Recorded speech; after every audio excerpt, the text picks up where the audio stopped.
गोहद के डांग पहाड़ पर चल रहे विचौले उर्फ हरपाल तोमर का क्रेशर प्लांट अब लोगों की बड़ी दुविधा का केंद्र बन गया है। पहले से बिना सायरन ब्लास्टिंग से आदिवासी अपने प्रधानमंत्री आवास छोड़ने को मजबूर हो रहे थे। वहीं खदान माफिया के लोग शिकायतकर्ता पर दबाव बनाने के लिए महिलाओं से झूठा केस लगाने की धमकी दे रहे हैं। वहीं महीनों चल रही शिकायतों के बाद भी साठगांठ के चलते माइनिंग इंस्पेक्टर संजय धाकड़ की जांच पूरी नहीं हो पा रही है।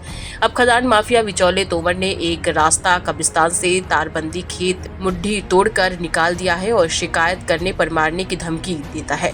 वहीं माफिया पर कार्रवाई न होने से लोगों ने शिकायत करना भी मुनासिब नहीं समझा, क्योंकि मामला समाज विशेष की धार्मिक आस्था से जुड़ा हुआ है, जो समाज के मौलवियों ने भी अपने अधिकारों की लड़ाई लड़ने का मन बना लिया है।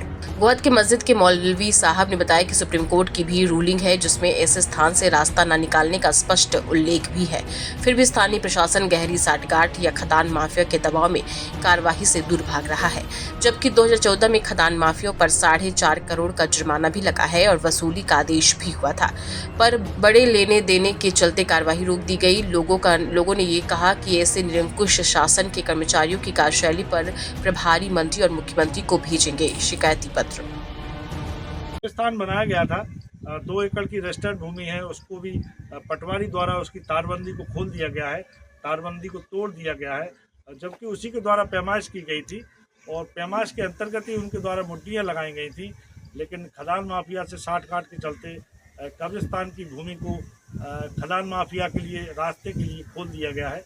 और अब मुस्लिम समाज के लोगों का ऐसा कहना है कि कोई बड़ा आंदोलन करना पड़ेगा, समाज को एकजुट करना पड़ेगा, क्योंकि उनकी कब्रों के ऊपर से निकल रहे ट्रक कहीं ना कहीं उनको बहुत दुखी कर रहे हैं, उनकी आत्मा दुखी कर रहे हैं। एक खदान माफिया पूरे गांव में यहाँ हड़कंप मचाए हुए है, लेकिन प्रशासन कोई कार्रवाई नहीं कर रहा है।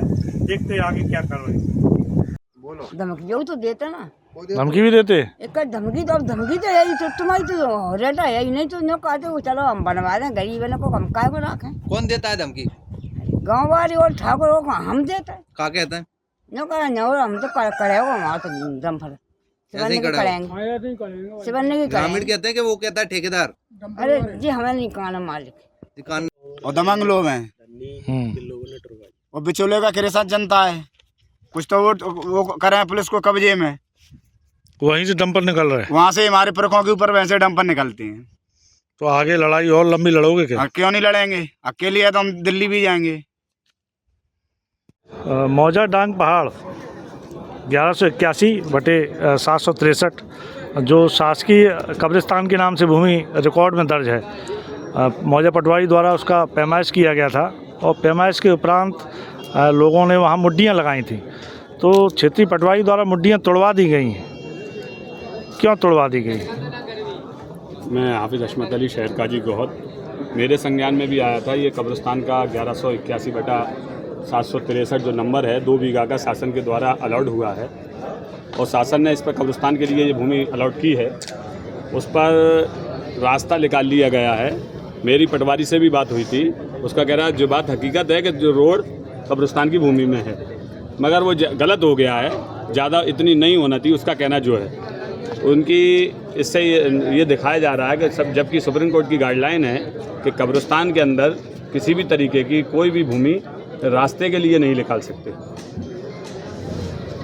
हम देख रहे हैं मौजा पटवारी द्वारा पैमाइश किया गया था और मुड्डियाँ लगाने के बाद मौजा पटवारी द्वारा खुद खड़े होकर पुलिस का सपोर्ट लेकर मुड्डियाँ तोड़वा दी गई।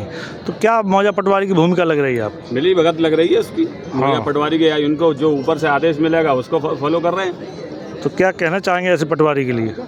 पटवारी जी से यही कहना चाहेंगे, जितनी कब्रिस्तान की भूमि है वो कब्रिस्तान की भूमि पर मुड्डी लगवाकर उसको सेफ करवाया जाए, यही आपकी जिम्मेदारी है। आप इसके प्रशासन के नियम में कुछ है कि ऐसा है कि वो आम रास्ता बना सकते? नहीं बना सकते। एक मामला हमारे यहाँ भी आया था, यहाँ 1256-1257 एक कब्रिस्तान है फिल्टर के बगल से, वहाँ भी शासन लाइफलाइन रोड निकाल रही थी, तो वक्फ ट्रिब्यूनल ने भोपाल ने उसका आदेश किया कि इससे आप रोड नहीं निकाल सकते उसकी भूमि में से, तो उसको फिर अलग से निकाली गई। 2017 में उसका आदेश हुआ था, वो आदेश भी मेरे पास है उसी कब्रिस्तान के संबंध में। नगर पालिका ने अगर निकाल दी है तो उसको तोड़कर उनको सुपुर्द किया जाए, ये नियम है। कब्रिस्तान की भूमि को बचाने के लिए क्या आपका संगठन करने वाला है? कब्रिस्तान की भूमि बचाने के लिए इसका कोर्ट में केस लगाएंगे। वक्फ ट्रिब्यूनल जो इसका संरक्षण करता है उसमें केस लगाने का पहल करेंगे और कलेक्टर महोदय से भी बात करेंगे। नीचे नहीं सुनेंगे तो और ऊपर जाएंगे। आगे की क्या रणनीति रहेगी, क्या करोगे? आगे की रणनीति यही रहेगी कि आज की परिवेश में जो देखा जा रहा है कि कब्रिस्तान हो या मंदिर हो या कोई भी और भी जगह हो, धार्मिक जितनी भी जगह हो, उन पे अतिक्रमण करने का एक प्लान सा बनता चला जा रहा है, जिससे वो भूमियाँ सुकड़ती जा रही हैं, छोटी सी होती जा रही हैं। अभी इस कब्रिस्तान के ऊपर भी लोगों ने ठेले अवैध रूप से रख लिए हैं, उस पर कब्जा करने के लिए प्लान है और ये हमारा इसका कोर्ट का ऑर्डर है, हाई कोर्ट का भी ऑर्डर है। ग्रामीणों का कहना ये है कि वहाँ पे जो कब्रें हैं उन कब्रों के ऊपर से होके गाड़ियाँ निकल रही हैं, डंपर निकल रहे हैं। बिल्कुल कहाँ तक उनका ये कहना है, उसको भी हम हमारी जो वफ़ की टीम है उसको पूरी जांच करेगी और ऐसा अगर होता है तो हम उसका बहुत जल्द भोपाल में केस लगाने के लिए तैयार हैं।